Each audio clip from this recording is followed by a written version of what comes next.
అలా అందరూ బాగున్నారు కదండీ. ఓకే. హ్యాపీనెస్ స్టోరీస్‌కి స్వాగతం అండి. అంటే ఏం లేదండి, లైఫ్‌లో ఎన్నో పనులు చేస్తుంటాం మనం. కానీ హ్యాపీనెస్‌ని మర్చిపోతూ ఉంటాం. కాబట్టి కోర్స్ అనేది తీసుకొచ్చాననమాట. అంటే ఏం లేదండి, 5 వీడియోస్ ఉంటాయి ఇందులో. చక్కగా హ్యాపీనెస్ స్టోరీస్ అనమాట. ఒకరు జీవితాన్ని మనం చూసుకొని వాళ్ళు ఎలాగా బిజీ లైఫ్‌లో హ్యాపీగా ఎలా కొనసాగించారో చూద్దాం. ఈ ఫస్ట్ వీడియోలో వచ్చేసరికి డైలీ జర్నలింగ్ అనమాట. అంటే డైలీ జర్నలింగ్ చేసి డైరీ రాసి రోజు ఎలాగా వాళ్ళు హ్యాపీనెస్‌ని పొందారో అనేది ఒక ఎగ్జాంపుల్ మనం చూద్దాం.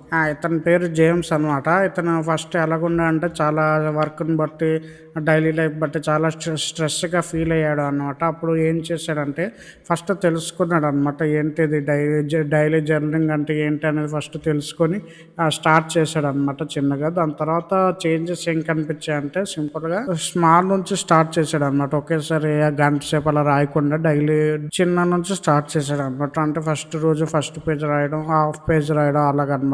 స్మాల్ నుంచి స్టార్ట్ చేశాడు. ఫస్ట్ చేంజెస్ ఏమి వచ్చాయంటే ఫస్ట్ మైండ్ అనేది లైట్‌గా అయిందనమాట. ఇంతవరకు స్ట్రెస్‌గా ఉండేది. ఏవేవో ఆలోచనలు అలాగ ఉండేవన్నమాట. కానీ ఇప్పుడు మైండ్ అనేది చాలా ప్రశాంతంగా అయింది. రాత్రి ప్రశాంతంగా పడుకుంటున్నాడు.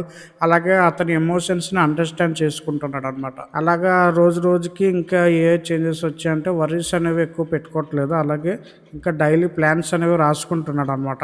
అలాగా హ్యాపీగా, పీస్‌ఫుల్‌గా ఉన్నాడనమాట. అలాగే డిసిజన్ మేకింగ్ స్కిల్స్ అనేవి వచ్చాయన్నమాట. అలాగే వర్క్‌లో కూడా చాలా చక్కగా ఉన్నాడనమాట. కాబట్టి ఇతని నుంచి మనం ఏం నేర్చుకోవాలని మనం చూస్తే చాలా సింపుల్ అనమాట. డైలీ జర్నీంగ్ అనమాట. అంటే రోజు డైరీ రాయడం.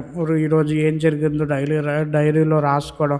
దానివల్ల ఇన్ని హెల్ప్‌లు ఉంటాయన్నమాట. కాబట్టి ఇదొక హ్యాపీనెస్ ట్రిక్ అనమాట. కాబట్టి దయచేసి డైరీ రాయడం స్టార్ట్ చేయండి.